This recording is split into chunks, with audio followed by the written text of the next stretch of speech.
Позвольте мне передать слово Остину Герингу, старшему научному сотруднику университета Оксфорд. И Остин представит в продолжении ответ на вопрос, какие же положительные стороны несет в себе высокочастотная торговля. Остин, пожалуйста.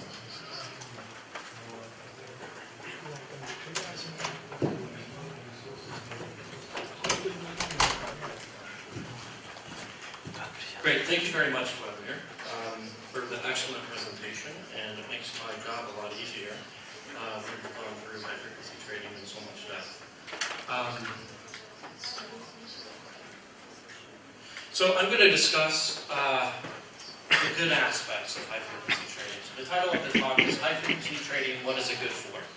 Now this doesn't mean that high-frequency trading only does good. Okay? There are some arguments that it's doing bad in the markets. As Vladimir went through, there's these methods which seem nefarious, and which we know some high-frequency traders do. Now the question is, how large is that in the market? How important is that in high-frequency trading, and so on? I'm not necessarily going to get into that. I'm mainly just going to focus on an argument for the good of high-frequency trading. Okay? As long as you understand that that's what this talk is about, then hopefully you'll understand where I'm coming from and how I generated the slides in the way that I have. Okay, so I just want to give a very brief overview of the talk. I'd like to set the stage, give a summary of where we're going and what I'm going to discuss. So high-speed computerized trading, it's known as high-frequency trading, dominates modern financial markets. It's approximately 50% of all trading in modern financial markets. It's across the board. It's not only equities and futures, it's commodities, it's foreign exchange, it's emerging markets, and so on. Okay? Now, in some, there's been a lag in some of the other products that kind of took hold in equities and futures, but now these other products are coming online. High-frequency traders are trading the other products, and we've seen the fraction of high-frequency trading in these products steadily increase.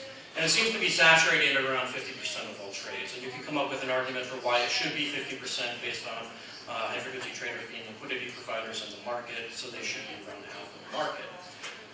Evidence suggests that high-frequency trading increases market efficiency. So there's been many, many studies on high-frequency trading, academic studies. Almost invariably, they've all said that high-frequency trading increases market efficiency overall. Okay? However, there are serious concerns that high-frequency trading is unfair. Okay? Obviously, high-frequency traders are co-located at the exchange. This means they have some kind of an advantage. It's a speed advantage. There's concerns that it's destabilizing, and in fact, some of the research, some of the evidence that I'm going to show suggests why it is destabilizing. And then also that it siphons money from markets with no added social benefit. Okay?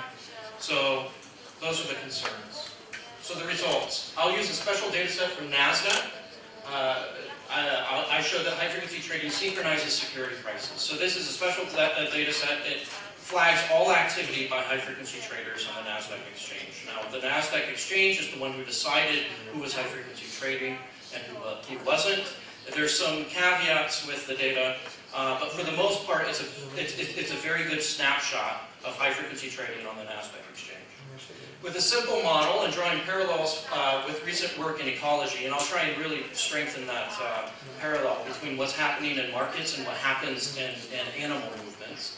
I'll demonstrate how synchronization increases the accuracy of prices, lowers transaction costs, and also increases instability during times of market stress. Okay? So I'm going to give you evidence that high-frequency trading synchronizes things in markets. If you want to know the first order what high-frequency trading is, it's a synchronization process on the market.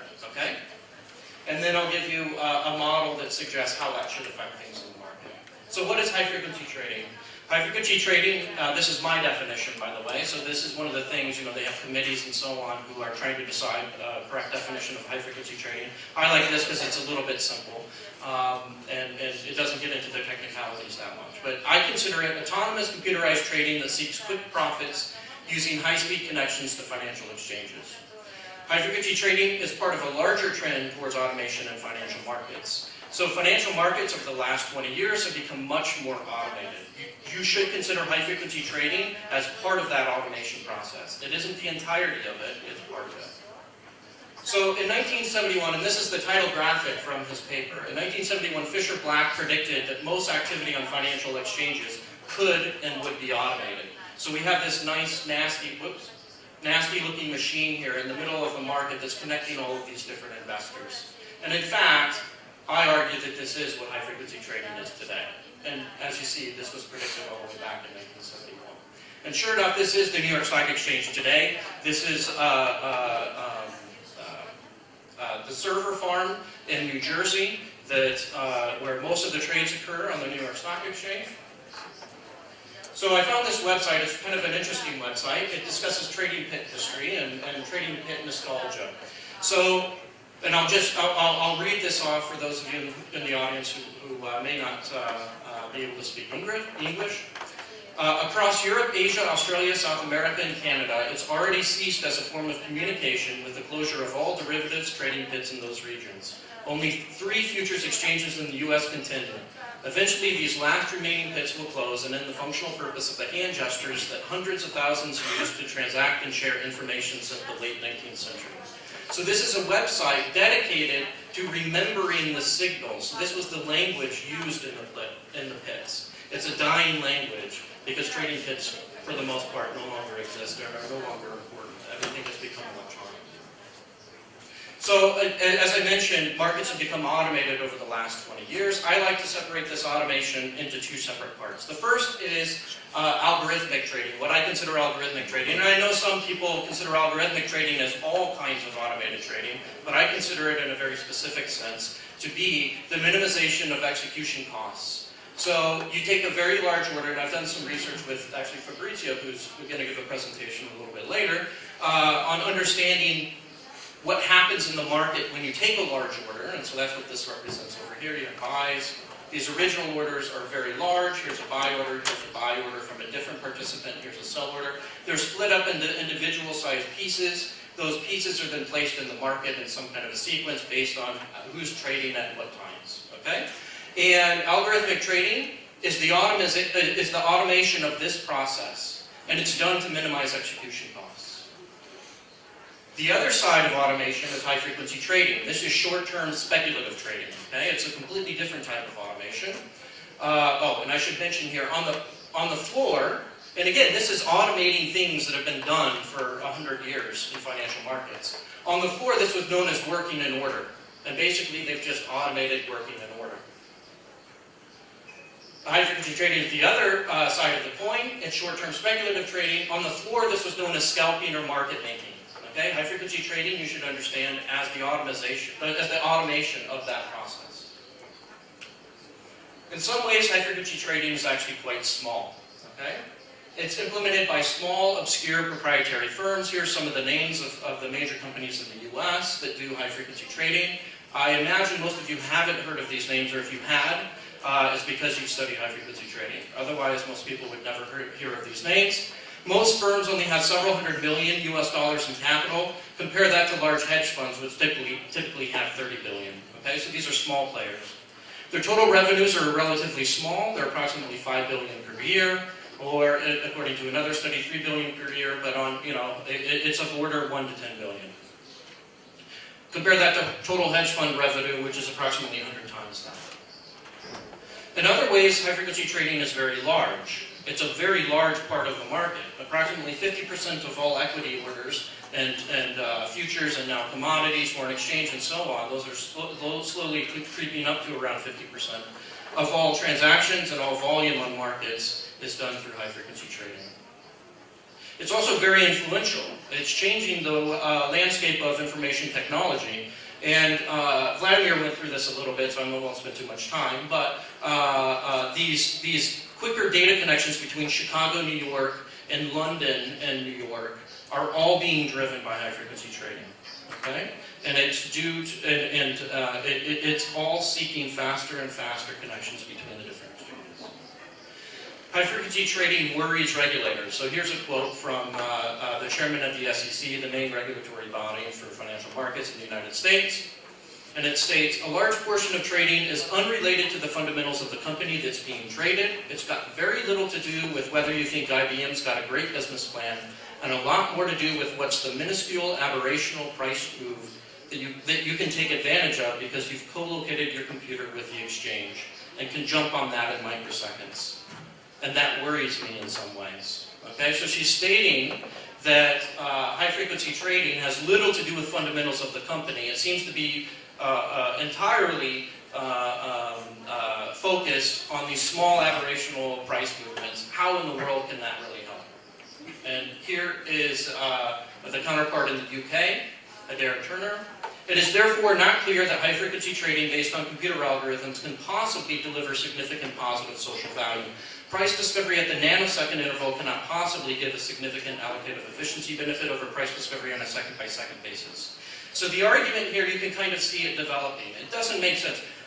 Why does it matter if markets operate on millisecond speeds rather than second speeds? Okay? Should that really ever matter in markets? I argue yes, and I'll show you why. Okay? And I think it's fundamentally important to understand why, because you have this argument which seems so compelling to begin with, that it shouldn't matter if you go from seconds to milliseconds. There's been numerous calls to study high-frequency trading. In the US, the SEC put out a concept release. In the UK, they have the Foresight project, which recently just wrapped up, and they have a lot of interesting papers that were written based on the Foresight project. In Europe, they put out calls for research as well. And as Vladimir went through, they've considered and are now implementing financial taxes.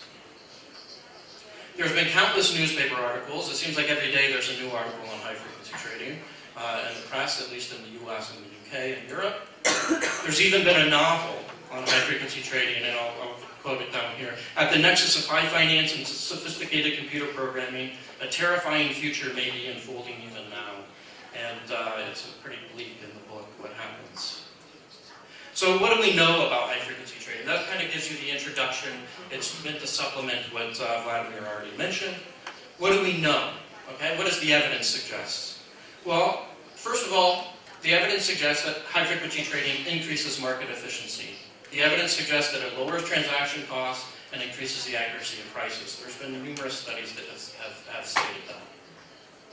So here I do a plot. This isn't meant to necessarily connect high-frequency trading with lower transaction costs and better efficiency in prices. This is just meant to show that there has been the trend. In the same sense that there's been a trend in an increase in high-frequency trading in the markets, we have seen these benefits in markets as well.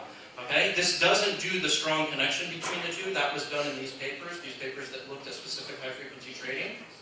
This is just to give you an overall picture. Sure enough, markets have become more efficient over the last 10 years. So here I'm using data for 35 large cap stocks. This overlaps the 35 stocks that I'm going to use later on in the high-frequency trading data. And I went back, used a different data set, to 2000, 2005, 2010, and I calculated the average cost and average pricing error for those securities, averaged over all of them, and sure enough, you see that the cost and error have come down. If you're interested in how I did that calculation, this is the original midpoint price in the market.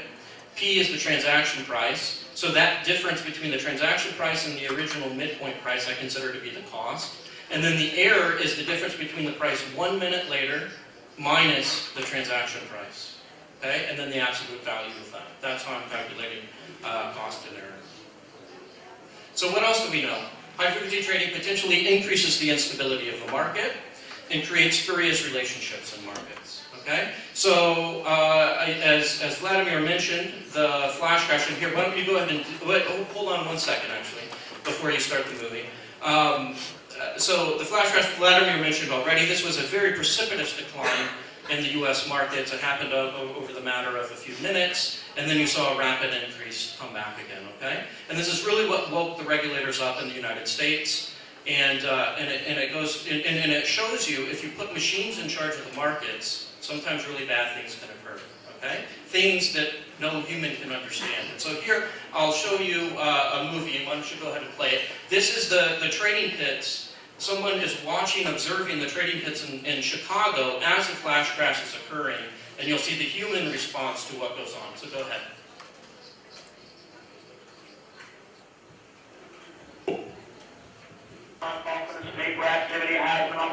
outside here, guys, go out for the mount one.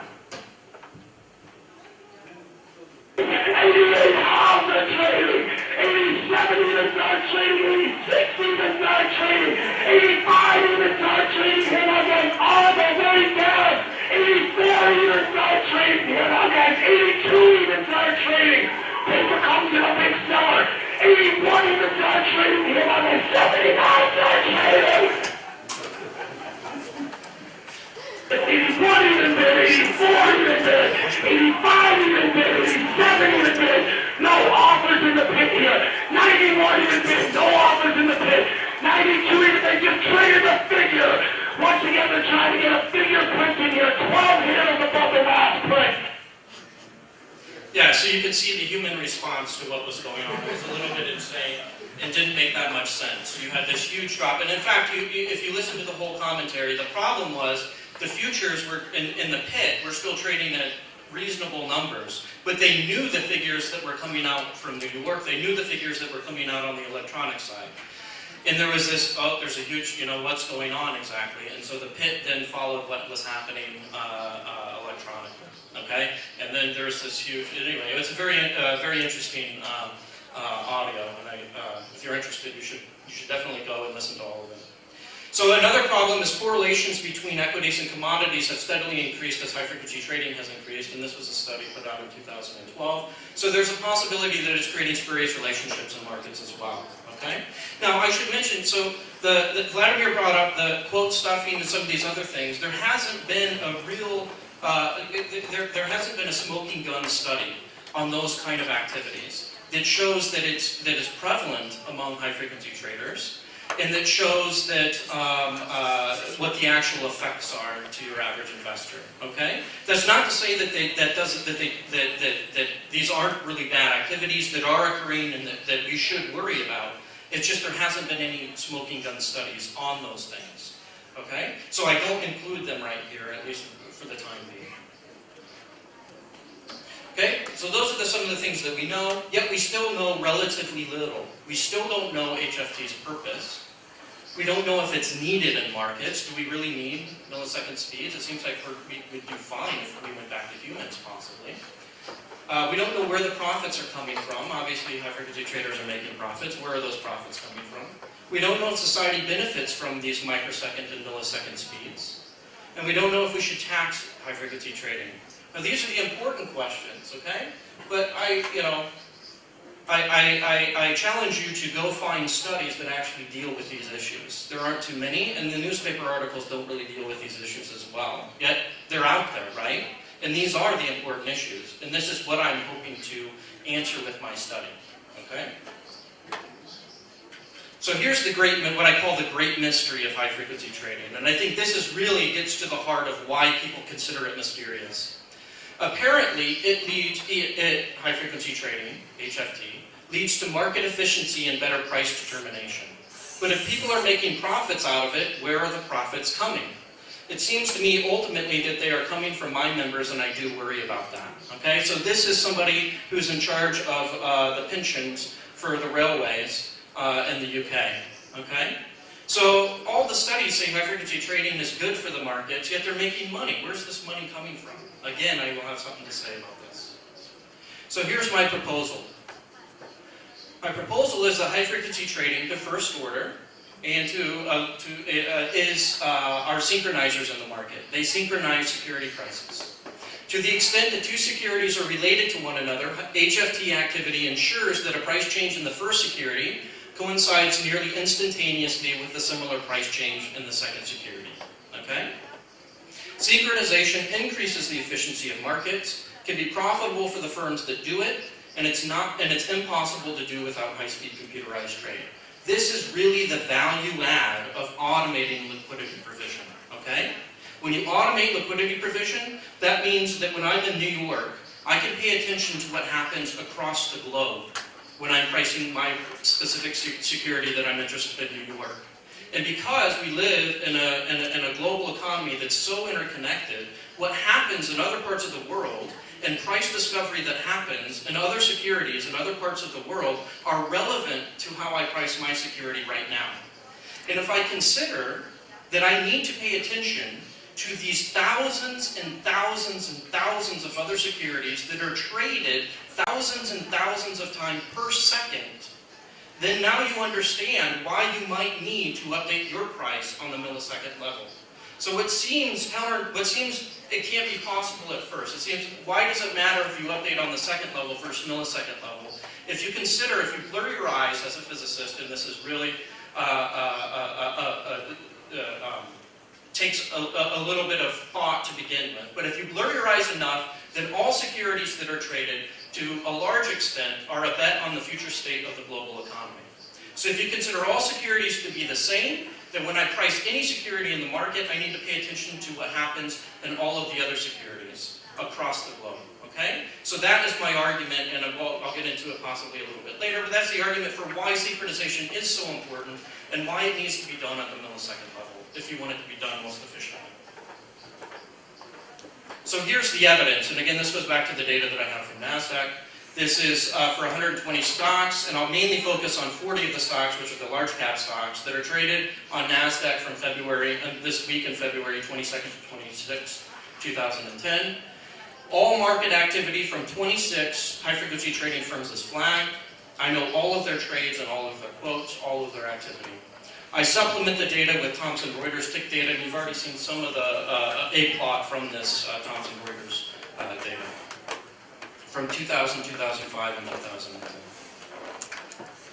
So here I'm showing that prices are more synchronized. So what I do is I take, this is the normalized price response on this axis, normalized price response, and this is time in seconds.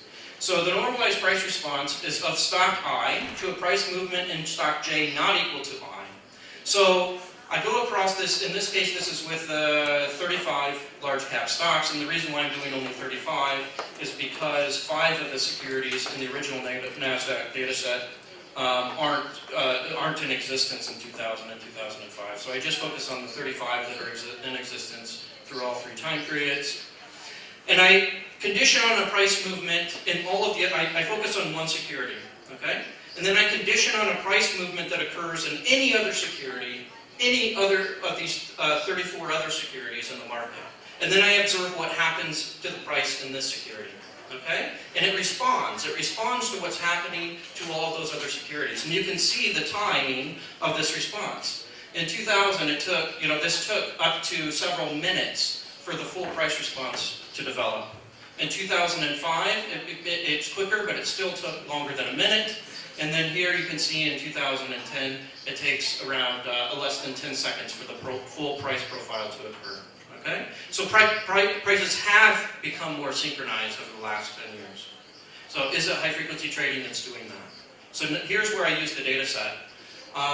What I do is I take that original curve from 2010, right here, and then I'm separating out the price response that's due to high-frequency trading, that's the green curve, the price response that's due to non-high-frequency trading, and then another small amount that I can't categorize either way because during the exact same millisecond, a price movement was initiated by both high-frequency trading and non-high-frequency trading.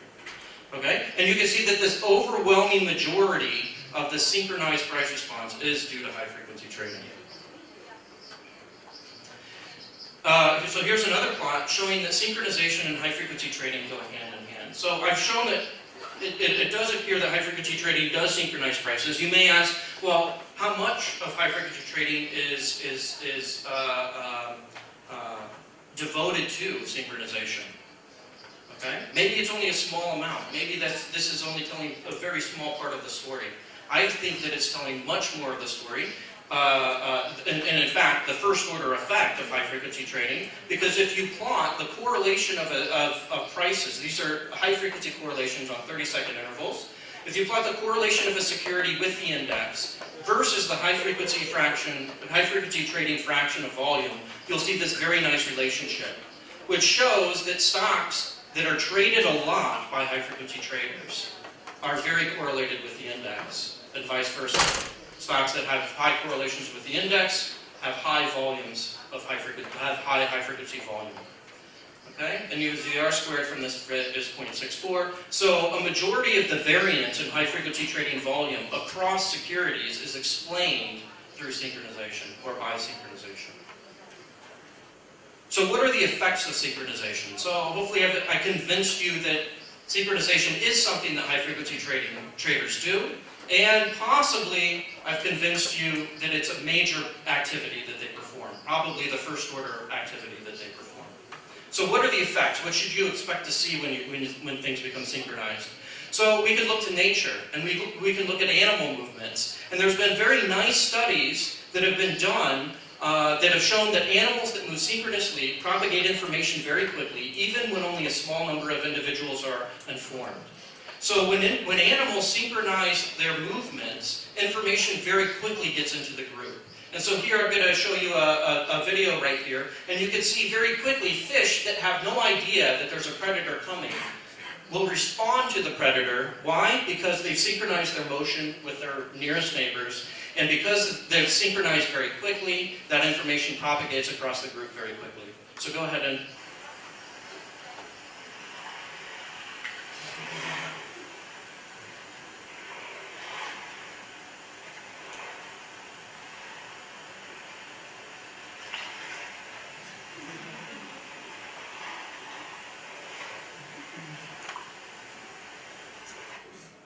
Yeah, so again, this is what happens in nature, and there have been these fairly recent papers, and there's new ones coming out,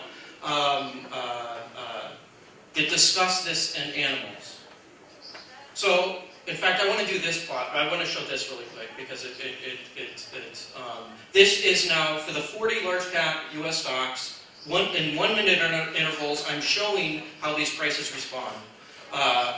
Through time. So this is 1 day of trading on the NASDAQ stock exchange for these 40 large cap securities. So I've color-coded them according to their sector, but each one of those individual squares is a different security.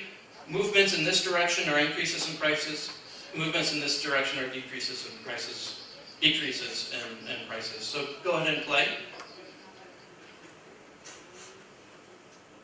And so I argue that this is very much like animal movement. And you can see that the behavior, the synchronized motion, the way that they move looks very similar to the way that animals move. Okay? And I have a faster plot. I should have put the faster one with this. Because you can really see it in the morning and in the evening when markets are a little bit more accelerated. Can you just do it one more time?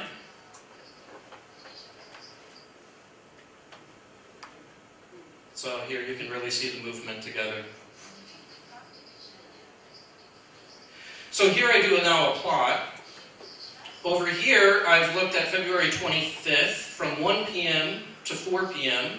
And this is the 40 large cap securities, and I'm looking at their price trajectories. Okay? And this is how their price trajectories look through time. This over here, and then I blowed up a certain portion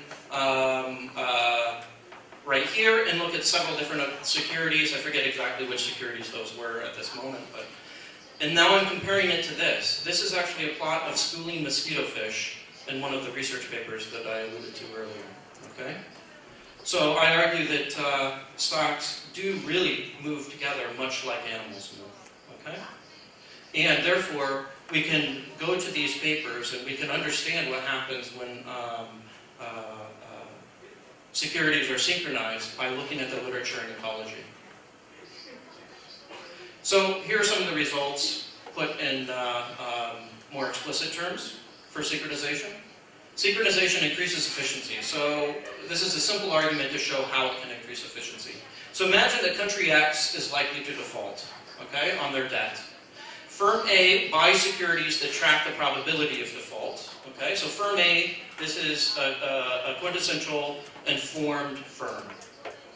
They buy securities that track the probability of default. Those security prices increase because this firm is buying, and the market tends to increase the prices. If markets are synchronized, the prices of all other securities adjust. So, information that comes in through one security to the rest of the market from this firm very quickly propagates. Okay? When things are synchronized, information very quickly will propagate. Prices are more accurate. An investor who purchases or sells any security in the market receives a more accurate price.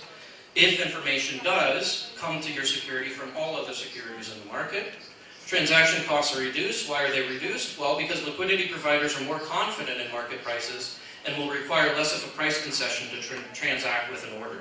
Okay? So I've done all of this in a model, which I'll show in a minute, but this is just showing you conceptually what's going on. So who loses in this scenario, right? Somebody should be losing if high-frequency traders are making profits. Let's see who loses in this kind of a scenario.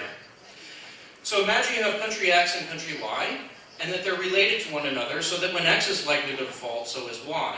But imagine firm A mainly pays attention to Greece, or pays attention to country X, and firm B mainly pays attention to country Y. Okay?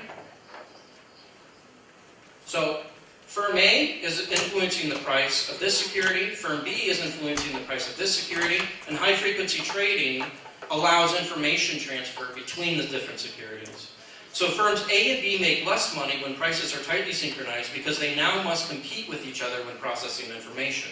Previously, if you didn't have a strong connection between the securities prices due to high-frequency trading, then these firms had monopolies to some extent of information on the individual securities. So high-frequency trading forces informed investors to compete with one another across securities, okay? And it will actually reduce their profits.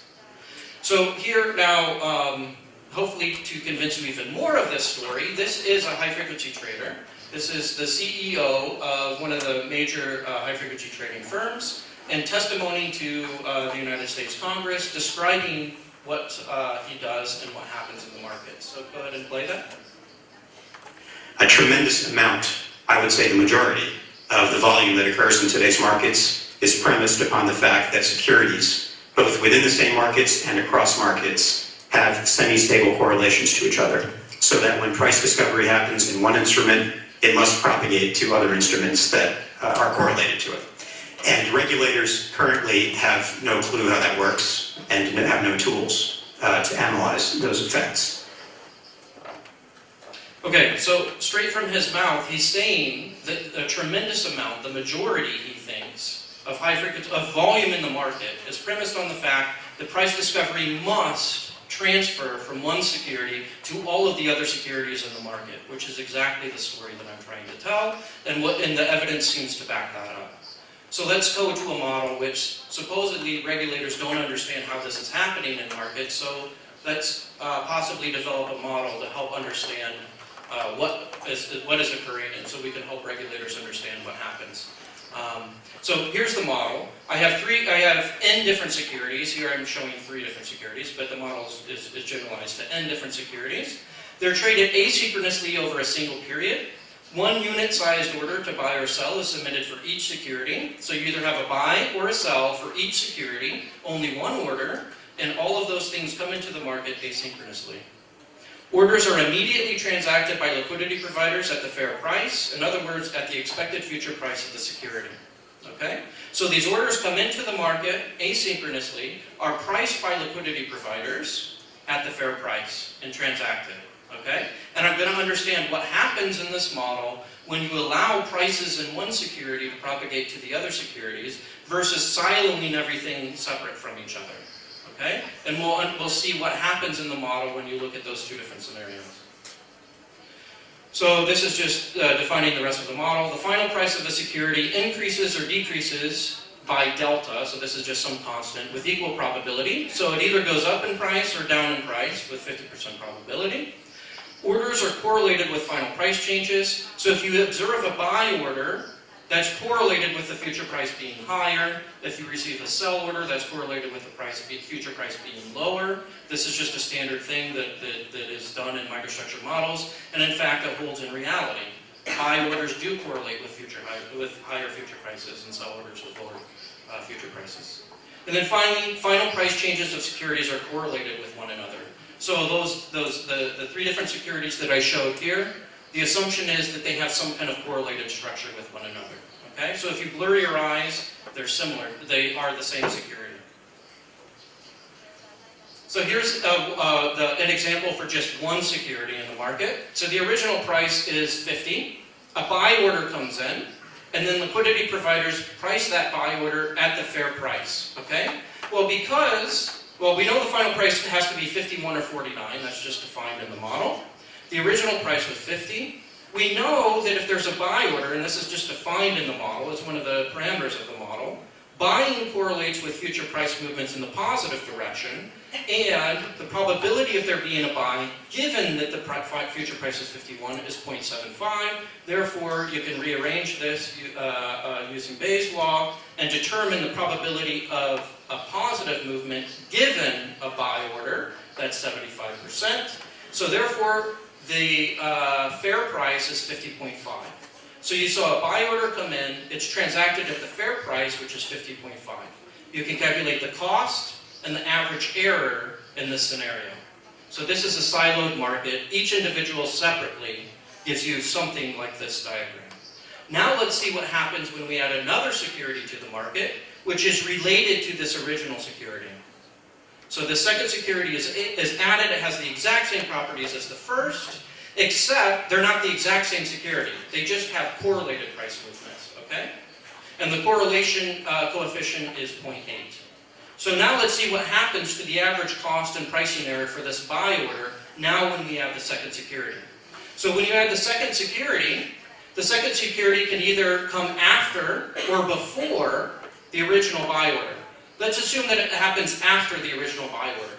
Well, then that's not going to change anything at all, right?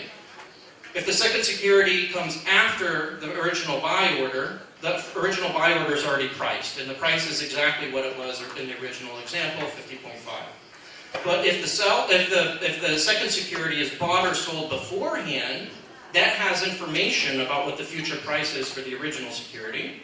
And I won't go through the details. I have the equations. I don't have time to go through them.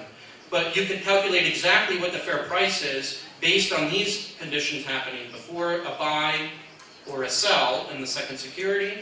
And you'll see the cost, average error, cost, average error, averaging over all of those. When markets are synchronized, in this very simple example, the costs go down for transactions, and the average error also goes down. So markets become more efficient when you synchronize them. And now I've shown them, hopefully I gave you an argument previously for that, and now I'm showing it with a formalized model. So what should worry regulators about high-frequency trading based on the data that I'm showing and on the model that I presented? Well, when prices are very tightly connected to one another, errors can quickly propagate through the financial system, okay? So if you have something that's really erroneous that happens, let's say it happens in the futures market, somebody places an order that's way too large for the futures market and crashes the price there, that very quickly will propagate everywhere else. And in fact, that's exactly what happened during the flash crash. It very quickly propagated from the futures markets into the equities markets, and the equities markets just blew up at that point. And you had these really weird things happening in equities where things were trading at zero and at several $1,000s above fair market price. Okay? Another thing that should worry regulators, HFT firms are largely run by scientists and engineers, so they're not trained in finance and not trained in economics. Okay? Are they enforcing spurious relationships? So they're likely to take the relationships from the data. They say, oh, well, these should be synchronized according to this, because they should be synchronized this amount, because that's historically what it's been. Okay? Are they inducing kind of spurious relationships in markets because they may not fully understand fundamentally why these securities are related? So I've done some preliminary analysis that looks at whether or not the relationships that are at high frequency make sense or not. So here I'm showing a networked picture of the market of these 40 different securities that's derived from the 30-second correlation matrix. So you should think of this as the structure that's being enforced at high frequency on these 40 different securities. And sure enough, it does look like the structure that's being enforced makes some sense, because the industrials are at the center of this structure, and then you have technology stocks, and technology companies tend to be clustered together, healthcare, consumer securities, financial, so on and so forth. They tend to cluster together. So there does seem to be some sense to it. So here are the conclusions. There are an average over 1,000 transactions per second in U.S. equities alone during the trading day. Okay, so that's U.S. equities alone, 1,000 per second. Okay, high-speed computerized trade is needed to keep prices connected. If that's how fast markets are operating, because that's how many transactions occur, then you need high-speed computers to keep prices synchronized. Markets will be most efficient if prices are updated at timescales corresponding to the frequency of trade, which is currently milliseconds to microseconds. And then high-frequency trading activity requires careful monitoring to ensure that errors don't propagate and that correct relationships between securities are being enforced. Thank you.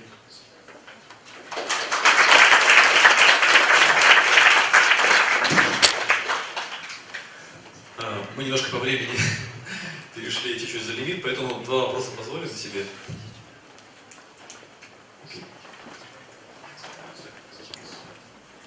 Ostin, thanks for a wonderful speech. Your comparison with natural world aroused two questions, one coming from another.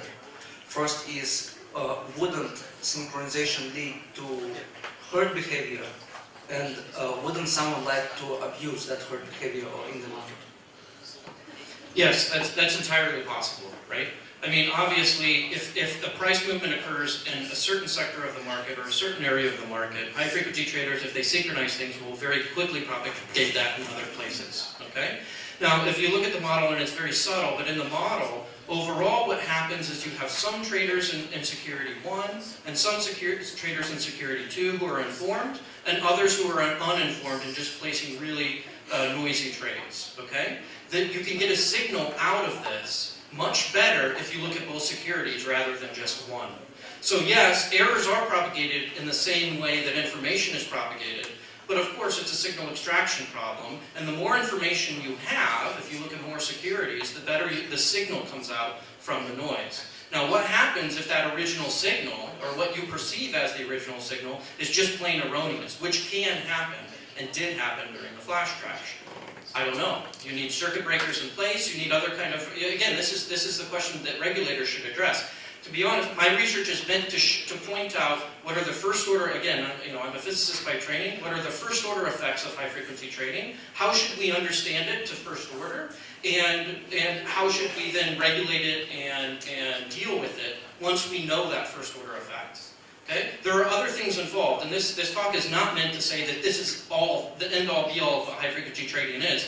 It's my argument for the first order effect of high-frequency trading. Okay, thank you.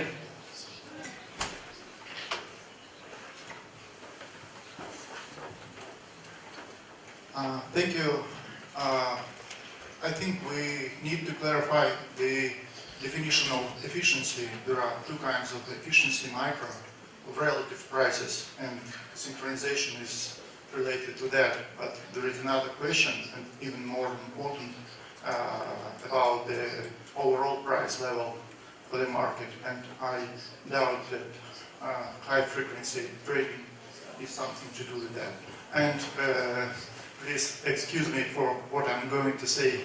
That's probably my ignorance.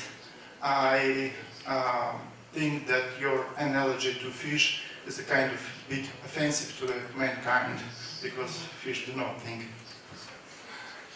Yeah, sure. No problem. So for the first one, yes, you're entirely correct. This is dealing, high-frequency traders entirely deal with statistical arbitrage. They're arbitraging things that are related to one another, okay?